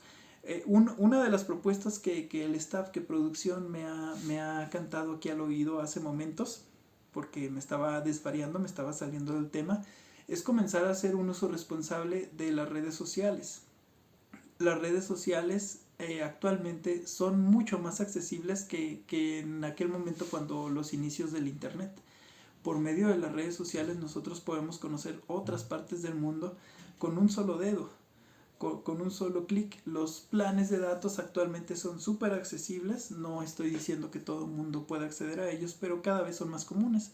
Entonces también por medio de las redes sociales, con un uso responsable, con una guía adecuada, pedagógica en este caso, pudiéramos conocer un poquito más sobre otras culturas, siempre y cuando esto sea de una manera positiva, respetuosa y responsable. En el caso del tema de la neutralidad en la educación, es un poquito difícil comentar algo que pudiera ser, en este caso, del gusto de todos. No quisimos dejar la sección vacía, ya que sería un gesto un tanto grosero haber presentado un tema y no aportar nada al mismo, pero lo que sí se puede decir es que es una postura bastante radical de tratar de todos lados, ya que cuando comenzamos a tener la libertad de una persona empezamos a transgredir, a agredir la libertad de otra. En este caso, un tipo de educación neutra, como ya nos lo decían algunas lecturas, es un tanto imposible. ¿Por qué? Porque primero que nada, en nuestro país está un poco bien orientada, digámoslo así. Si la educación es laica, que no nos acepte ningún tipo de religión, eso es un plus. Estamos hablando de que es algo bastante bueno, pero ¿qué tal si eso agrede a una persona que dice: yo quiero que la educación sea religiosa, porque yo soy un ente muy religioso? Ahí es cuando comenzamos a tener una educación que no es un tanto neutra, porque tendremos que ofrecer opciones para todas esas personas que sí son religiosas en este caso. Entonces, si otra persona dijera: pero es que yo no pregono la misma religión que él pregona, y si otra persona dijera: pero es que yo no pregono ninguna de las dos, yo soy completamente ateo, entonces ahí es donde tenemos una disfunción. O cuando una persona dijera: es que yo quiero que en educación se incluya más historia, o es que yo quiero que en educación se enseñen cosas completamente distintas a lo que se está enseñando en el currículum. Por lo tanto, la única neutralidad que podemos tener nosotros actualmente en la educación es, como docentes, estar bien dirigidos y no tocar temas, en este caso políticos, religiosos o temas populares que pudieran tocar susceptibilidades de las personas. Es la única solución que hemos estado discutiendo aquí, producción y yo, en la cual no hay una postura un tanto transgresora una de otra. Por lo cual, como ya se había dicho, la neutralidad en la educación es un tema, aún no sabemos si imposible de abordar, pero sí muy, muy complicado. Entonces, de este tema es todo lo que producción y yo tenemos que opinar. Y por último, el tema que nos acontece y el tema de cierre para este grandioso noticiero que hemos tenido el día de hoy es la pedagogía de hacer preguntas, las preguntas en la educación. ¿Cómo podríamos nosotros tener una propuesta de intervención para esta cuestión sobre las preguntas en la pedagogía? Aquí en este caso se nos hizo el que dejamos al final, no por ser el más en todo caso sencillo. Claro que cada uno de los conceptos que hemos estado manejando tiene su nivel de dificultad, pero es el que menos recursos y el que menos dificultad nos ofrece. Simplemente la cuestión aquí es, primero, hacer que el maestro sepa cuestionarse, hacer que el maestro se sepa cuestionar él mismo como persona, para comenzar a ver cuáles pudieran ser las dudas, tener esa empatía con el alumno para ver cuáles pudieran ser sus dudas, cuáles pudieran ser sus inquietudes, y enseñar a que no las reprima, a que las saque, que las explaye. Esto se puede hacer con cualquier contenido. No necesitamos ni siquiera modificar el currículum, no necesitamos modificar los planes y programas, no necesitamos en este caso una infraestructura muy grande, no necesitamos que el maestro sea un especialista, sea un intelectual. No tenemos muchos requisitos para que este tipo de pedagogía se pueda llevar a cabo, la pedagogía de hacer preguntas. Lo único que necesitamos es precisamente eso, que haya una reflexión, que haya una construcción crítica, que haya una indagación, que haya curiosidad, que haya auténtica curiosidad en el alumno y en el maestro. Este sistema de hacer preguntas puede hacer cosas grandiosas a nivel educativo, ya que de ello no solamente están aprendiendo los alumnos, está aprendiendo también el docente, se está retroalimentando, está reflexionando si es verdad que toda la información que él iba en un principio se puede decir coloquialmente, a vaciar en los alumnos, es una información completamente buena, completamente útil, o si es una información que quizás lo deja a él también con un poquito más de dudas. Esto lo podemos hacer por medio de preguntas reflexivas, y muchas veces las preguntas que nos hacen los alumnos son pasadas por alto por medio de nosotros. Como cuando nos preguntan, ¿y China qué tan lejos queda? Y nosotros decimos, muy muy lejos. Eso pudiera ser una pregunta que nosotros podríamos aprovechar para el alumno hacerlo pensar, decirle, ¿y tú a cuántos kilómetros crees que quede? Y empezar a hacer una aproximación y empezar a hacer un contenido matemático para que el alumno empiece a reflexionar. ¿Por qué hice esa pregunta? Bueno, y ahora después de hacer la pregunta ya tengo una información. O decir, ¿cómo se llamaba Pancho Villa? Que todos sabemos que no se llamaba de esa forma, pero quizás el alumno no. Y probablemente eso lo pudo haber hecho de una manera a mofa, pero ya tenemos un tema del cual hablar. No hay pregunta tonta, solamente hay personas que no preguntan. En este caso es la reflexión que tenemos nosotros final. La pedagogía de las preguntas es el principio, en este caso socrático, es el principio de la educación, la base más fuerte que tenemos nosotros en la educación, porque toda reflexión se puede llevar a cabo por medio de preguntas, toda.